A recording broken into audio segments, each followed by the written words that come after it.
ಹೀಗೆ ಕಾಂಗ್ರೆಸ್ನಲ್ಲಿ ಮಾತ್ರ ಅಲ್ಲ, ಬಿಜೆಪಿಯಲ್ಲೂ ಕುರ್ಚಿ ಕಿತ್ತಾಟ ನಡೀತಾ ಇದೆ. ವಿಜಯೇಂದ್ರ ಯತ್ನಾಳ್ ಬಣದ ಮಧ್ಯೆ ಅಂತರ್ಯುದ್ಧ ಜೋರಾಗಿ ನಡೀತಾ ಇದೆ. ಈ ಹೊತ್ತಲ್ಲೇ ಬೊಮ್ಮಾಯಿ ಇಕ್ಕಟ್ಟೊಂದಕ್ಕೆ ಸಿಕ್ಕಾಕೊಂಡಿದ್ದಾರೆ. ಅಂದ್ರೆ ಬಸವರಾಜ ಬೊಮ್ಮಾಯಿ ಅವರ ವಿಚಾರ.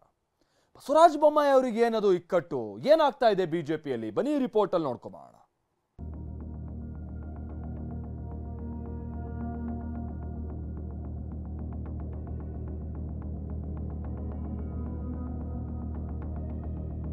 ಅಂತರ್ಯುದ್ಧ. ಕಮಲಪಾಳಯದೊಳಗೆ ಕೇಸರಿ ಕಲಿಗಳ ಅಂತರ್ಯುದ್ಧ ಕ್ಲೈಮ್ಯಾಕ್ಸ್ ಹಂತಕ್ಕೆ ಬಂದು ನಿಂತಿದೆ. ಹೈಕಮಾಂಡ್ ನೋಟಿಸ್ ಬಳಿಕ ಬಂಡಾಯ ತಿಳಿಯಾದಂತೆ ಕಾಣ್ತಿದೆ. ಆದ್ರೆ ಬಿಜೆಪಿಯೊಳಗಿನ ರಕ್ಕಸ ಅಲೆಗಳು ಅದ್ಯಾವಾಗ ಹೇಳ್ತವೋ ಗೊತ್ತಾಗಲ್ಲ. ಇಂಥ ಹೊತ್ತಲ್ಲೇ ಬಡಿದಾಟ ತೀವ್ರಗೊಂಡ ವೇಳೆ ಪಕ್ಷದಲ್ಲಿ ಏನೆಲ್ಲ ಬೆಳವಣಿಗೆಗಳಾಯ್ತು ಅನ್ನೋದರ ಇನ್ಸೈಡ್ ಮಾಹಿತಿ TV9ಗೆ ಸಿಕ್ಕಿದೆ. ಬಣ ಕಿತ್ತಾಟಕ್ಕೆ ಮದ್ದರೆಯಲು ಮುಂದಾಗಿದ್ದ ಬೊಮ್ಮಾಯಿ BSY. ಹೌದು, ಬಿಜೆಪಿ ಮನೆ ಜಗಳ ಹಾದಿ ಬೀದಿಗೆ ಬಂದು ನಿಂತಿದೆ. ಆದ್ರೆ ಅದೊಂದು ಮಾತುಕತೆಯಾಗಿದ್ರೆ ಬಿಜೆಪಿ ಕಿತ್ತಾಟಕ್ಕೆ ಅಂದೇ ಬ್ರೇಕ್ ಬೀಳ್ತಿತ್ತು. ಅದೇನು ಅಂದ್ರೆ, ಬಿಜೆಪಿ ಸಂಸದ ಬಸವರಾಜ ಬೊಮ್ಮಾಯಿ ಜೊತೆಗೆ BS ಯಡಿಯೂರಪ್ಪ ಮಾತುಕತೆ ನಡೆಸಿದ್ರು. ಬಣ ಬಡಿದಾಟ ಶಮನ ಮಾಡೋದಕ್ಕೆ ಇಬ್ರು ಪ್ಲಾನ್ ಮಾಡ್ಕೊಂಡಿದ್ರು. ಬಣ ಬಡಿದಾಟದ ಸಂಧಾನ ಸಭೆ ನಡೆಸಲು ಮುಂದಾದ್ರು. ಆದ್ರೆ ಅದು ಕಾರ್ಯಗತವಾಗ್ಲಿಲ್ಲ. ಮೊದಲು ಬೊಮ್ಮಾಯಿ ಜೊತೆಗೆ ಮಾತುಕತೆ ನಡೆಸಿದ್ದ BSY ರೆಬಲ್ಸ್ ಜೊತೆಗೆ ಮಾತನಾಡೋದಕ್ಕೆ ಹೇಳಿದ್ರು. ಪರಸ್ಪರ ಮಾತುಕತೆ ಮಾಡಿ ಸಮಸ್ಯೆ ಪರಿಹಾರ ಮಾಡೋಣ ಅಂದಿದ್ರು. ಆದ್ರೆ ಬೊಮ್ಮಾಯಿ ನೀವೇ ಮಾತುಕತೆ ನಡೆಸಿ ಅಂದಿದ್ರು. ಇದಾದ ಬಳಿಕ ದೆಹಲಿಯಲ್ಲಿ ಯತ್ನಾಳ್ಗೆ ಬೊಮ್ಮಾಯಿ ಕಿವಿ ಮಾತು ಹೇಳಿದ್ರು. ಇದಕ್ಕೊಪ್ಪದ ಯತ್ನಾಳ್ ಹೈಕಮಾಂಡ್ ಹೇಳಿ, ವರಿಷ್ಠರು ಹೇಳಿದ್ರೆ ನಾವು ಬದ್ಧ, ವರಿಷ್ಠರ ಮಾತಷ್ಟೇ ಕೇಳ್ತೀವಿ ಅಂದು ಬಿಟ್ಟಿದ್ರು. ಈ ವಿಷಯ ಇಷ್ಟಕ್ಕೆ ನಿಲ್ಲಲಿಲ್ಲ. ಯತ್ನಾಳ್ ಬಣ ಬೊಮ್ಮಾಯಿಯೇ ನೇತೃತ್ವ ವಹಿಸಬೇಕು ಅಂತ ಪಟ್ಟು ಹಿಡಿದಿತ್ತು. ಆಗ್ಲೇ ಬೊಮ್ಮಾಯಿಗೆ ಇಕ್ಕಟ್ಟು ಶುರುವಾಗಿತ್ತು.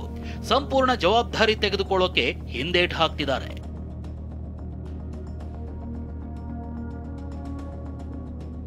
ವಿಪಕ್ಷ ನಾಯಕ ಅಶೋಕ್ ದೆಹಲಿ ಭೇಟಿ ಮುಂದೂಡಿಕೆ. ಇನ್ನು ಯತ್ನಾಳ್ ಟೀಮ್ ಮತ್ತು ವಿಜಯೇಂದ್ರ ದೆಹಲಿ ಭೇಟಿ ನೀಡಿದ್ದಕ್ಕೆ ಅಶೋಕ್ ವಿಸಿಟ್ ಮುಂದೂಡಲಾಗಿದೆ. ಈ ಮಧ್ಯೆ ರಾಜ್ಯಾಧ್ಯಕ್ಷ ಸ್ಥಾನಕ್ಕೆ ಕೇಂದ್ರ ಸಚಿವರಾದ ಪ್ರಹ್ಲಾದ್ ಜೋಶಿ ಮತ್ತು ವಿ ಸೋಮಣ್ಣ ಪರಿಗಣಿಸುವಂತೆ ಪಕ್ಷದಲ್ಲಿ ಮಾತುಕತೆ ಶುರುವಾಗಿದೆಯಂತೆ.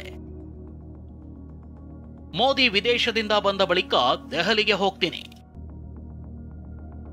ಯಾತ್ರೆಗೆ ಸಿದ್ಧ, ಎಲ್ಲರೂ ಒಂದಾಗಬೇಕು ಎಂದ ರಾಮುಲು.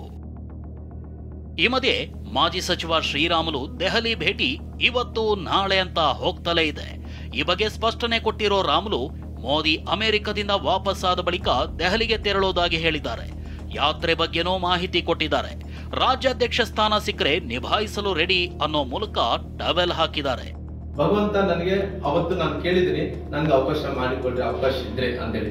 ಅಕಸ್ಮಾತ್ ಅವಕಾಶ ಮಾಡಿಕೊಡಕ್ಕಾಗಲ್ಲ, ಹೈಕಮಾಂಡ್ಗೆ ಅವಕಾಶ ಇಲ್ಲದ್ರೆ ಮಾಡ್ಕೊಳ್ಳಿದ್ರೆ ಕೂಡ ಪರವಾಗಿಲ್ಲ. ನನಗೆ ಮುಂದಿನ ದಿನಗಳಲ್ಲಿ ಇಡೀ ರಾಜ್ಯದಲ್ಲಿದ್ದಂತ ಎಲ್ಲರನ್ನು ಕೂಡ ಒಂದು ಸರಿಪಡಿಸೋ ಸಲುವಾಗಿ, ಒಂದು ಸಮಾನ ಮನಸ್ಕರಿದಂತ ಎಲ್ಲ ನಾಯಕರನ್ನ ಒಗ್ಗೂಡಿಸೋ ಸಲುವಾಗಿ ಒಂದು ಪ್ರಾಮಾಣಿಕವಾದಂತ ಪ್ರಯತ್ನ ಮಾಡಿ, ಅವ್ರು ಯತ್ನಾಳವ್ರು ಮಾಡ್ತಾ ಇರುವಂತ ಉದ್ದೇಶ ಎಲ್ಲ ಕೂಡ ಏನು ಅಂದ್ರೆ ಪಾರ್ಟಿ ಸಲುವಾಗಿ ಭವಿಷ್ಯದಲ್ಲಿ ಪಾರ್ಟಿ ಅಧಿಕಾರಕ್ಕೆ ಬರಬೇಕು. ಯಾಕಂದ್ರೆ ಲಕ್ಷಾಂತರ ಮಂದಿ, ಕೋಟ್ಯಾಂತರ ಮಂದಿ ಇದ್ದಂತ ಭಾರತೀಯ ಜನತಾ ಪಾರ್ಟಿ ಕಾರ್ಯಕರ್ತರು ಕಷ್ಟಪಟ್ಟು. ನನ್ನ ಪಕ್ಷಕ್ಕೆ ಈ ಪರಿಸ್ಥಿತಿ ಬರಬಾರದಿತ್ತು, ಸದಾನಂದ ಗೌಡ ಬೇಸರ. ಇನ್ನು ಪಕ್ಷದ ಬೆಳವಣಿಗೆಗಳ ಬಗ್ಗೆ ಮಾಜಿ ಸಿಎಂ ಸದಾನಂದ ಗೌಡರು ಬೇಸರ ಹೊರಹಾಕಿದ್ದಾರೆ. ನನ್ನ ಪಕ್ಷಕ್ಕೆ ಇಂಥ ಪರಿಸ್ಥಿತಿ ಬರಬಾರದಿತ್ತು ಅಂತ ಕಳವಳ ವ್ಯಕ್ತಪಡಿಸಿದ್ದಾರೆ. ನನ್ನ ಪಕ್ಷಕ್ಕೆ ಈ ಪರಿಸ್ಥಿತಿ ಬರಬಾರದಿತ್ತು ಅಂತ ಹೇಳುವಂಥ ನೋವು ನನಗಿದೆ. ನಾನು ಅನಂತಕುಮಾರ್ ಅವರ ಬಣ, VS ಆಚಾರ್ಯರು, ಬಾಕಿಯವರೆಲ್ಲ ಯಡಿಯೂರಪ್ಪರ ಬಣದಲ್ಲಿದ್ದರು. ಅಂಥವರ ಮಧ್ಯೆ ನಾನು ಅಧ್ಯಕ್ಷ ಆಗಿದ್ದೆ, ಆದರೆ ಯಾವತ್ತೂ ಬೀದಿಗೆ ಹೋಗಲಿಲ್ಲ. ಇಷ್ಟೆಲ್ಲ ಬೆಳವಣಿಗೆಗಳ ಮಧ್ಯೆ ವಿಜಯೇಂದ್ರ ಪ್ರಯಾಗ್ರಾಜ್ಗೆ ತೆರಳಲಿದ್ದಾರೆ. ನಾಳೆ ಪ್ರಯಾಗ್ರಾಜ್ನ ಮಹಾಕುಂಭ ಮೇಳದ ತ್ರಿವೇಣಿ ಸಂಗಮದಲ್ಲಿ ಮಿಂದೇಳಲಿದ್ದಾರೆ. Bureau report, TV9.